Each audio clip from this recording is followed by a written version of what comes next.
इसको बैठा लो, जीवन में काम आएगी, ये वस्तु काम आएगी, क्योंकि विपक्ष जोरदार है, माया कोई साधारण नहीं है। विश्वासी साधक का भगवान स्वयं जुम्मा ले लेते हैं कि मेरे प्रभु जो करेंगे वो मंगल करेंगे। तो परिस्थिति बुरी दिखाई दे सकती है, परिस्थिति भयावह दिखाई दे सकती है कि अब तो सब गया ऐसा लगेगा, लेकिन वो बहुत बड़े के हाथ में नियंत्रित है परिस्थिति। देखते देखते उस परिस्थिति का परिणाम निश्चिंत, निःशोक और निर्भय कर देने वाला हो जाएगा। साधन पथ पे हम इनको आदर्श मानकर चले तो बहुत जल्दी आनंद आ जाए। अब हमें किसी भी अड़चन से कोई भय नहीं, किसी भी अड़चन से भय नहीं। आप ये खिलवाड़ मत समझे, किसी भी अर्थ कोई तुम्हें नहीं रोक सकता आप श्री जी से मिलने के लिए। साधक 3 बातें आरंभ से देखे कि हमारे जीवन में आ रही हैं कि नहीं। पहली बात, भगवान पर पूर्ण श्रद्धा विश्वास। अनंत ब्रह्मांडों के स्वामी हैं, काल भी उनके अधीन है। डरना क्यों भाई, किस बात का डर लगना है? अगर डर है, भय है, तो अभी श्रद्धा विश्वास स्वामी में नहीं है। अगर हमें हृदय में कष्ट अपना प्रभाव पहुंचाना चाहता है, तो जैसे कोई ठंडी से बहुत कांप रहा हो और माता दौड़कर आवे, अपने हृदय से लगा के अपने शरीर का ताप देकर उसकी ठंड को दूर कर दे, ऐसे प्रिया जी करती हैं, ऐसे प्रियालाल करते हैं। ये कहा कहो बड़ भाग, नित नित रति हरिवंश हित, नित बरधत अनुराग, यह जो कृपा हरिवंश की। ये अपनो भाग आपन मुख, कहा तुझ श्री हरिवंश बल, हरिवंश भरोसे भय निडर, सो नित गर्जत हरिवंश बल। देखा है, कष्टों की बौछार है, ऐसे जैसे ऊपर से वर्षा हो रही है, भगवान शेष फणों का छत्र, संवर्तक मेघ प्रलयंकारी वर्ष रहे, गिरिराज जी का छत्र, ऐसे भक्त को कृपा छत्र से हर समय सुरक्षित रखा जाता है। भक्त बनने के लिए कोई विशेष लायकात की आवश्यकता नहीं। मैं समस्त गुणों से हीन, पर मैं अपने प्रभु का, बस यही लायकात है। प्रभु की सिवा यदि आपका कोई अन्य आश्रय तो आपको धोखा लगेगा, नहीं तो सच्ची कह रहे हैं, इसी जन्म में निहाल हो जाओगे।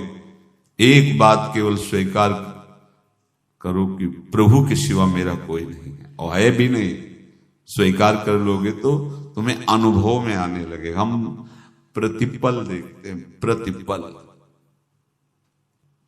वो केवल अपनापन चाहते, केवल अपनापन, कोई दूसरा नहीं होना चाहिए। बस कहां बाहर तो देखो आप सब हमारे हो, अंदर से नहीं हो। अंदर से आप सब श्री जी के हो और हम आपके सेवक हैं। बाहर से आप गुरु मानो, जो भाव मानो, वो आपको श्री जी जाने।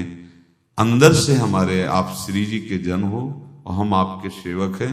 बाहर से कुछ भी व्यवहार मानो, कोई बाहर से व्यवहार का कोई अस्तित्व नहीं, अंदर की बात का अस्तित्व होता है। आप सब हमारी स्वामिनी के परिकर हो, हम आपके दास हैं।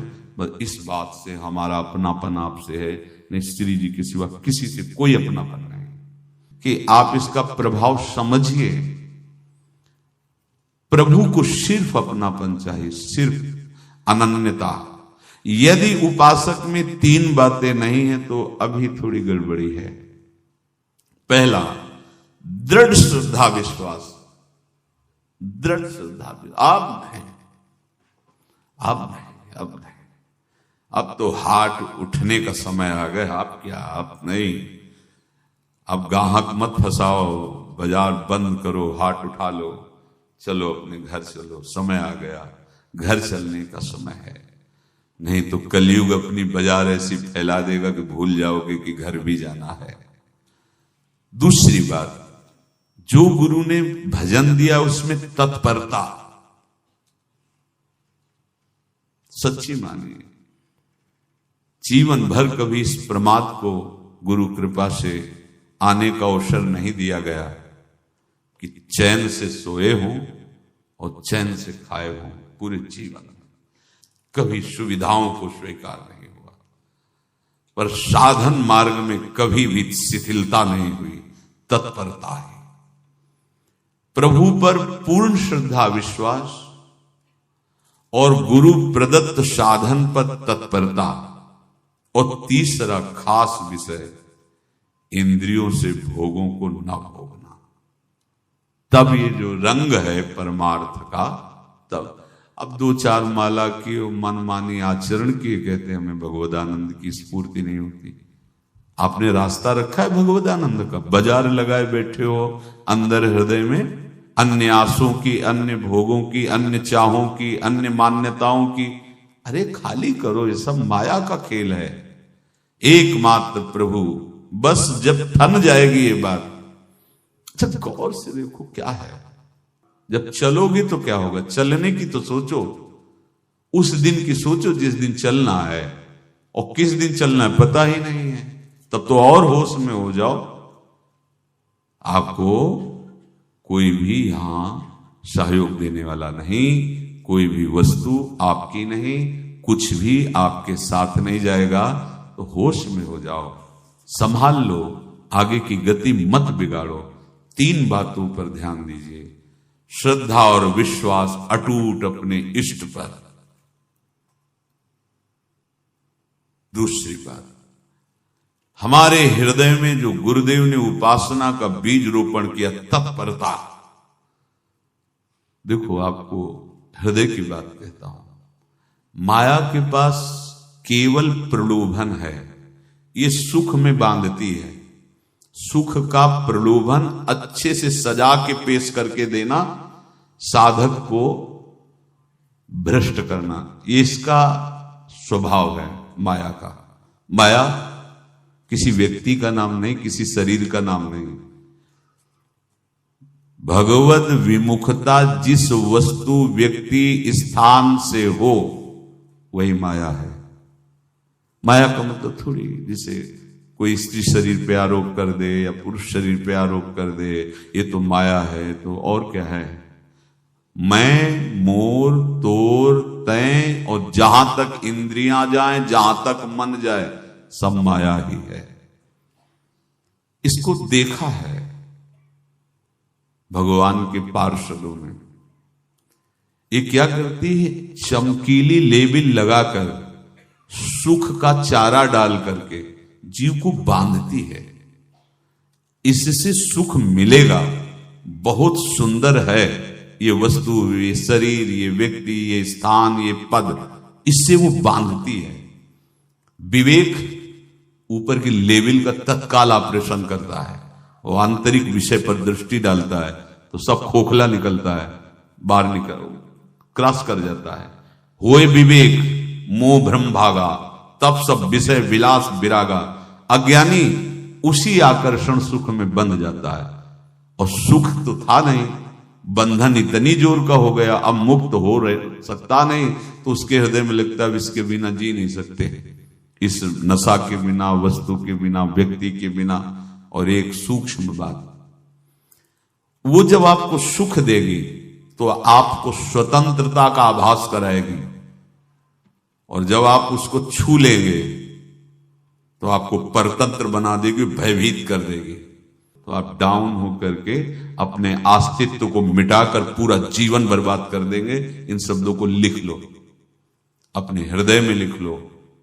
माया सुख में बांधती है नहीं उसके पास सुख। जिसे तुम सुख समझते हो वो सुख नहीं, बिल्कुल सुख नहीं, वो सुख की छाया है, तुम्हें समझ पड़ती नहीं, ये गिरधर की माया है। उस सुख का बंधन, आप देखो कुछ भी क्रिया करते हो माया जनित तो प्रलोभन होता है, सुख मिलेगा। और जिस समय सुख मिलने के लिए आप लालायित हुए, उस समय सुख भोगने की स्वतंत्रता आपको दे देगी। लो, आप समझ रहे हैं हम स्वतंत्र स्वामी होकर सुख भोग रहे हैं? नहीं, अब भोग लिए ना, अब गुलामी उसकी सहो। अब तुम्हें वैराग्य हो रहा कि मैं नहीं भोगूंगा, तो उसकी दृष्टि बदलेगी। समझ रहे हो? अब आप अपने आप को पूरे शरणागत कर दिए, हर तरह से तुम्हें बांध करके भगवत विमुख करके नष्ट कर देगी। ये बात अच्छे से समझ लो, अच्छे से। इस सुख का प्रलोभन देकर बांधती, सुख है नहीं, क्योंकि आप उपासक हो। जब सुख में उतरोगे तो कितने दिन फिर आपको घृणा होगी कि अरे धिक्कार हमारे जीवन, फिर लौटने का चांस नहीं रहेगा। ध्यान से सुन लो, लौटने का चांस नहीं देगी माया। तुम्हारी ऐसी आंतरिक कमजोरी हो जाएगी, ऐसी वृत्तियां कमजोर हो जाएंगी कि तुम उस माया के इशारे पर नाचोगे, उसके विपरीत तुम बोलने की भी ताकत नहीं रख सकते। मान लीजिए, विषय चुगा जिन चुगे, कछुक चुगत सुख होए, फिर जो फांसी ऐसी लगे, तेसम दुख न को। ये अनुभवी महापुरुष रसिक शेखर श्री ध्रुवदास जी महाराज कह रहे हैं। तो तीसरी बात का संयतेंद्रिय, दृढ़ श्रद्धा विश्वास भगवान पर, गुरु प्रदत्त प्रबल साधना में तत्परता, और इंद्रियों की गुलामी कभी स्वीकार न करना। जीवन में ध्यान रखा जाए, केवल प्राण पोषण शरीर के निर्वाह के लिए जो निरपेक्ष भाव से मिले उसे स्वीकार करो, अन्यथा ये प्रलोभन सुख का देकर माया तुम्हें बांध लेगी और फिर तुम्हें अधीन कर लेगी। कितने से मार्ग में उत्साहित होकर चलते हैं, पर गुरु कृपा पात्र ना होने के कारण, चतुर खिलाड़ी ना होने के कारण वो प्रलोभन में फंस जाते हो। फंस गए तो फिर मछली का कांटा जानते हो, ऐसे अब वो चाहे जितना हिले डुले, वो कांटा नहीं निकल सकता। अब तो उसको मरना ही पड़ेगा। ये जन्म बर्बाद ना हो, आप सबसे प्रार्थना है। बहुत ही अपने घर की जैसी बात होती है। इसका कार्य है माया का सुख में बांधना, सुख के प्रलोभन से, और आपको सुख भोगने के लिए स्वतंत्रता देना। आप उस स्वतंत्रता से सुख भोगे कि न जाने कितने जन्मों की परतंत्रता तुमने स्वीकार कर ली। अगर इस रहस्य को जान जाओगे तो डरोगे। यही डरे डर हरिवंश ही। श्वास जैसे मनुष्य स्वाभाविक लेता है, खाते पीते सोते चलते उठते बैठते बात करते हंसते, सब अवस्थाओं में आप श्वास नहीं लेते, स्वाभाविक आ जा रही है। ऐसे ही श्वास प्रश्वास अपने आराध्य देव के स्मरण का अभ्यास बना लो। अभ्यास योग युक्त चेतसा नान्यगामिना। और जैसे तनिक भी श्वास रुकी तो घबराहट, बेचैनी, परेशानी आ जाती है, ऐसे ही श्वास प्रश्वास यदि नाम से खाली जाने लगे तो घबराहट, परेशानी, जलन पैदा होनी चाहिए। तब आप उपासक माने जाएंगे। क्या ऐसा हो रहा है? क्या हृदय की ऐसी स्थिति है तो धन्यवाद, नहीं है तो इसी की प्राप्त करने के लिए प्रियाजू ने हमें अपने मार्ग में घसीटा है, चाहे वो गृहस्थ हो चाहे वो विरक्त हो। यदि श्वास प्रश्वास में नाम न हुआ तो तुम्हें घबराहट होनी चाहिए। भूरी सखी जी कहते हैं कि मेरे जी में बड़ी घबराहट होती है, ऐसे वो जी घबरात। भूरी सखी जी कह रहे श्वास नाम दो बिलक चलत है, इनको भेद न मोको भावे। मुझे बहुत घबराहट पैदा हो रही। प्रिया जी से कह रहे हैं कि श्वास प्रश्वास में नाम का क्रम नहीं बन पा रहा, टूट रहा है, मुझे ऐसा अच्छा नहीं लग रहा। आप कृपा करो प्रियाजू, श्वास ही नाम, नाम ही श्वासा, नाम श्वास को भेद मिटावे।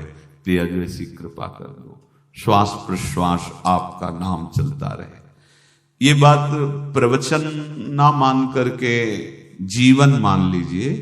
जैसे हमारी श्वास प्रश्वास उठते बैठते चलते फिरते खाते पीते स्वाभाविक चलती है, हम ऐसा अभ्यास नाम का करें कि ऐसे चले। जैसे हमारी श्वास प्रश्वास रुकने लगे तो घबराहट, बेचैनी, प्राण व्याकुल हो जाते हैं। ऐसे ही श्वास प्रश्वास में यदि नाम रुकने लगे तो तद स्मरणेन परम व्याकुलतीत, घबराहट पैदा हो जाना चाहिए। नहीं होती तो अभी बहुत दूर नगरी, होती है तो अब निहाल हो गए हो, तुम चिंता मत करो। आगे का जो दिव्यात्मक स्वरूप है वो आना प्रारंभ हो जाएगा। रोम रोम रग रग बोले तब कुछ स्वाद नाम को पावे। यही सारा वैभव प्रकाशित हो जाता है। जहां तक हो सके किसी भी अनर्थ के हटाने का तुम प्रयास और चिंता मत करो। बहुत अनुभव की बात है।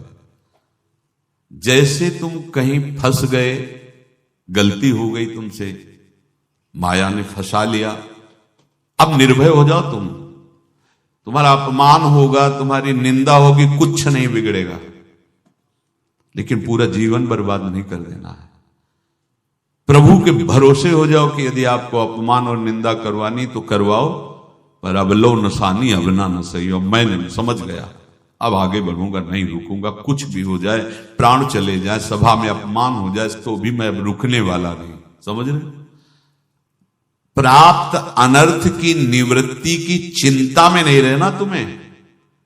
अगर तुमसे अनर्थ हो भी गया है तो तत्काल आगे बढ़ो। तुम्हारा इष्ट वो तो जान रहा है ना, पकड़ो उसी को। आप जान रहे थे मैं फिसल रहा था, आपने नहीं रोका ना, चलो अब आपके ऊपर है। आप चाहे अपमान करवाओ, चाहे निंदा करवाओ, चाहे आप हमारा ये शरीर छुड़वा दो, अब मैं आपको छोड़ने वाला नहीं। बिल्कुल ये बात पकड़ लेना। ये जीवन में कई बार ऐसे अवसर आते हैं जहां हमारी भक्ति को बाधित करने के लिए माया ऐसे कांटे फैला देती है और हम असमर्थ हो जाते हैं, हम दब जाते हैं। कुछ गड़बड़ नहीं होगा, मृत्यु से ज्यादा कुछ गड़बड़ होने वाला नहीं। जो गड़बड़ हो गया अब दोबारा होगा नहीं, और उसमें हम दबेंगे नहीं, हम उसे क्रॉस करके आगे बढ़ेंगे भगवत मार्ग। कुछ नहीं होगा, विश्वास करना। वो ऐसे फूल जैसा निकाल के तुम्हें अलग कर देंगे। विश्वास रखना, विश्वास रखना। इस बात पर हम जोर दे के कह रहे हैं, नहीं फंस जाओगे, फंस जाओगे।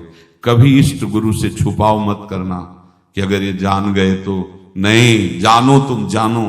क्यों जाने? गलती तो तूने की। अगर हमारी गलती है तो आपकी भी गलती है। कैसे?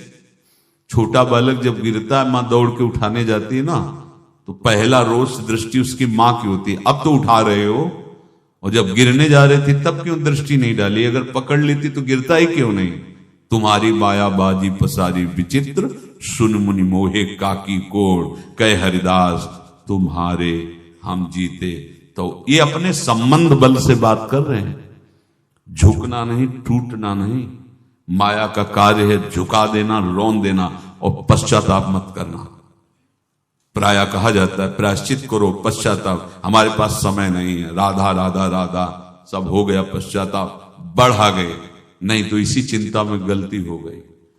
गलती हुई तब समय नष्ट हुआ, अब वर्तमान में उसका चिंतन करके नष्ट करो, और आगे के चिंतन की गुंजाइश नहीं रह गई, क्योंकि आप अपने हृदय को इतना गिराते चले जा रहे हो, हृदय का स्तर, कि उत्साह ही नहीं रह जाएगा। यह ऑपरेशन है सीधे भगवत प्राप्ति के लिए। बिल्कुल दृढ़ विश्वास। तुम्हें अब अपनी चिंता नहीं करनी। बैठा लो, हृदय में बैठा लो। अगर भगवत विश्वास नहीं तो घबराहट पैदा हो जाएगी, भय हो जाएगा, विषाद हो जाएगा। अरे कितनी बार संसार में अपमान हुआ है, कितनी बार सम्मान हुआ है। ये कुछ सम्मान और अपमान कुछ अस्तित्व तो नहीं रखता। अब हरि नहीं छूटेंगे। भाग हरि की तरफ, भाग। बिल्कुल परवाह न कर, भाग। किसी के फंदे में मत पड़, भाग। ये अंदर की पुकार है, अंदर की बात कह रहा हूं। ये मन बहुत बदमाश है। पहले तो लुभायमान करके सुख में बंधाता है, और फिर भय और संकट विषाद में फंसा देता है। प्रभु का विधान संदेह युक्त नहीं होता। निसंदेह तुम्हारे सामने वो विधान प्रकट होगा जिससे तुम्हारा परम मंगल हो जाएगा, परम मंगल हो जाएगा। डरना। बताया नहीं तो एक बार प्रेम भगत की बात। तो हमारे पास प्रेम जी आते थे, बहुत नाम जापक थे, श्री हरिवन श्री हरिवन। तो उनसे पूछा आपकी ऐसी नाम निष्ठा कैसे आई? तो उनका गलती से उनका गलती से नाम निष्ठा कैसे आती है? तो वो किसी पद के अधिकारी थे जिसमें किसी कानून के विरुद्ध उसमें दस्तखत कर देने से करोड़ों रुपया उनको प्राप्त होना था। तो रात्रि में ऑफिस में बुलवा के उन्होंने वो गलती कर दी, दस्तखत की। बड़े अधिकारी थे और वो उनको पता नहीं था कि वो षड्यंत्र है, और पहले से कैमरा रख दिया गया था। पूरा वीडियो लेते देते, बातचीत करते, दस्तखत करते, सब प्रमाण। तो सुबह जो उनकी आरती उतारी गई समाज में, तो बस घर वाले भी उनसे कि जैसे पुत्र थे पत्नी कि पिताजी, पापा आपसे ऐसी आशा थी, मार दिया हम सब लोगों को आपने। कब हम लोगों ने धन की मांग की आपसे, आप इस अवस्था में ऐसा कर। तो घर से ये वचन और बाहर तो सब उपहास उनका, और उन्होंने निश्चय किया रात्रि में आत्महत्या कर लेंगे। कर्म बड़ा विचित्र होता है। पर वो वृंदावन पहले से आते थे और हरिवंश उपासकों से मिलते रहते थे। गुरुदेव भगवान से भी उनका परिचय था। गलती किसी से भी हो सकती, चूक है, यही तो है ना। कंचन कामिनी कीर्ति, कहीं भी लुभायमान। शायद उनके मन में लगा होगा कि दस्तखत कर लेंगे और मिल जाएगा, वृंदावन वास करेंगे, झंझट छूट जाएगी। कुछ ना कुछ ऐसा आया होगा, क्योंकि वो अधार्मिक प्रवृत्ति के नहीं थे, पर क्रिया तो हो गई ना, षड्यंत्र था वो। उन्होंने सोचा रात्रि में अब हम प्राण त्याग देंगे। तो धाम आना और रसिकों के संग के प्रभाव से एक दिव्यता प्रकट हुई। वो सबके सामने सोने का नाटक करके लेट गए। तो परिवार वालों, नजर तो सबकी थी कि विकसित हैं, परिवार वालों को लगा सो गए। तो रात्रि जब सोए थोड़ा ऐसे, तो वास्तविक नींद आ गई और स्वप्न में देखा कि कोई उनसे कह रहा, देखो तुम्हारे सिरहाने सेवक वाणी रखी है, इसको पकड़ो, मरने की जरूरत नहीं, सब ठीक हो जाएगा। जगह तो सेवक वाणी सिरहाने रखी हुई थी। जैसे एक भक्त को तुलसी दल नामक ग्रंथ सिरहाने रखा। अरे अलौकिक शक्ति संपन्न भगवान और भगवान के पार्षद, बस सब बात हट गई। और उनकी जिह्वा और उनके मन ने, जैसे ना मरने वाले को प्राण मिल जाए कि भाई प्राण रक्षा, ऐसा तो श्री हरिवंश हमारे रसिक समाज में जब वो आते थे उनका अच्छा सम्मान होता था। तेजो में चेहरा, वयो वृद्ध शरीर, श्री हरिवंश ऐसे चलता रहता, बात करते और श्री हरिवंश ऐसी नाम में रति देखी। देखो ना क्या हुआ, घटना क्या थी, दृश्य क्या था, जीवन बिल्कुल व्यर्थ हो क्या गया, लोक सम्माननीय जीवन बन गया, महात्मा बन गए और भगवत प्राप्त हो गए हैं, उनका शरीर छूट गया है। तो यहां कह रहे हैं कि तुम्हें किसी भी हेतु से अपनी चिंता नहीं अब करनी।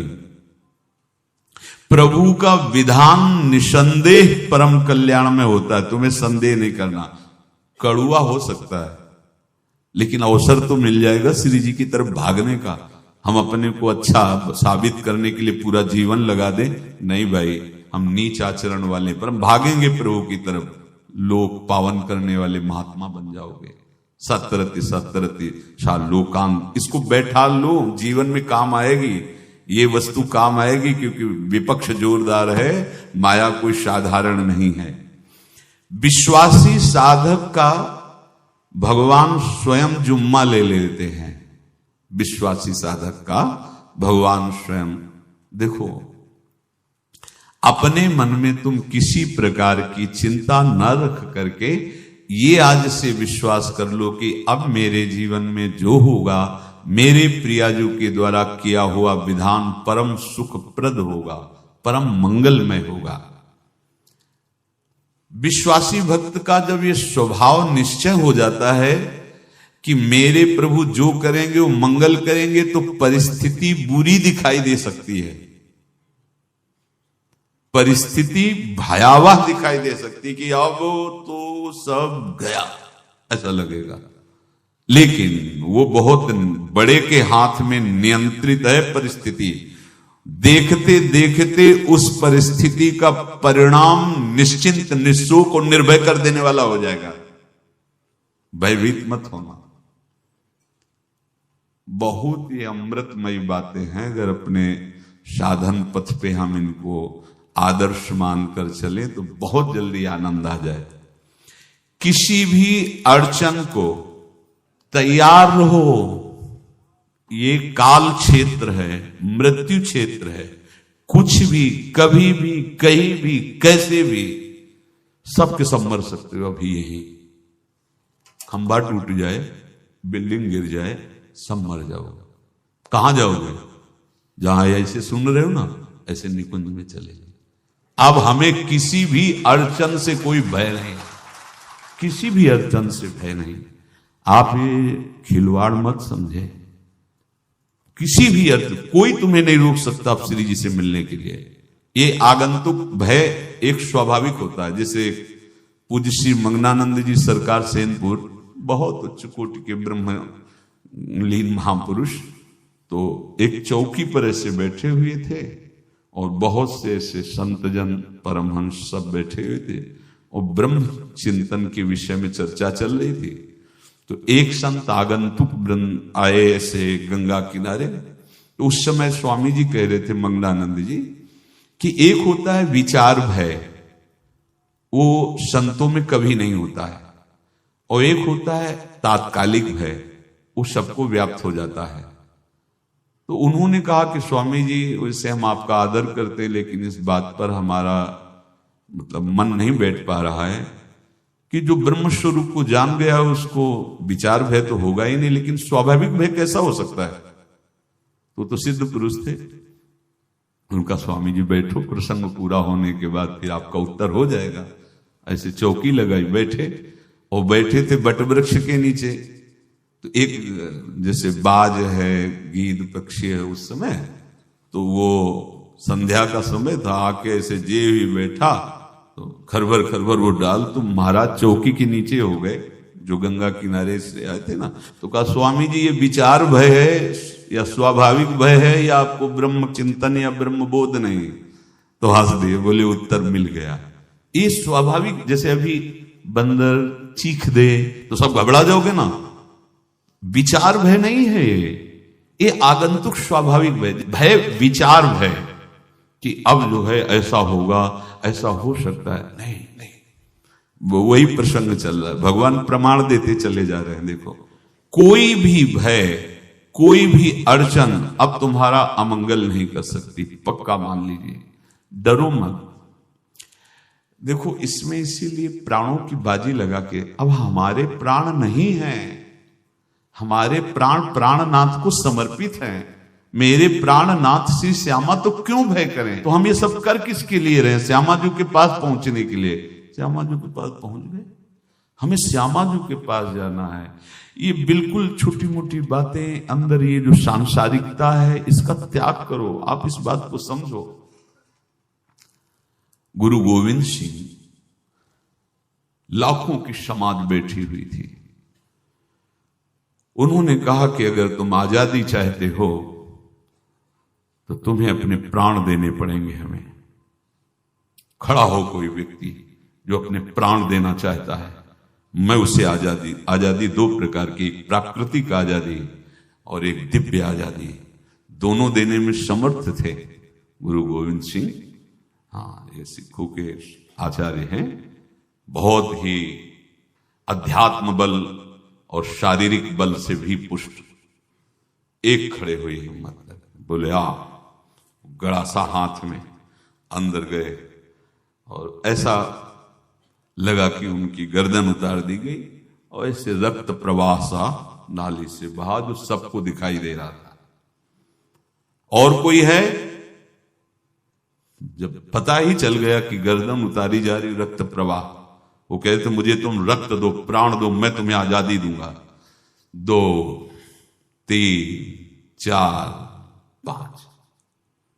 5 अंदर ले जाते, ये आभास भी नहीं होने दिया कि वो जीवित है। 5 तैयार, पूरी सभा में 5 तैयार। बोले ये पंच प्राण प्यारे हैं भाई, इतने से एक एक से 1.25 लाख को परास्त कराऊं, देखना मेरा नाम गुरु गोविंद सिंह न धराऊं। यदि एक एक से 1.25 लाख को परास्त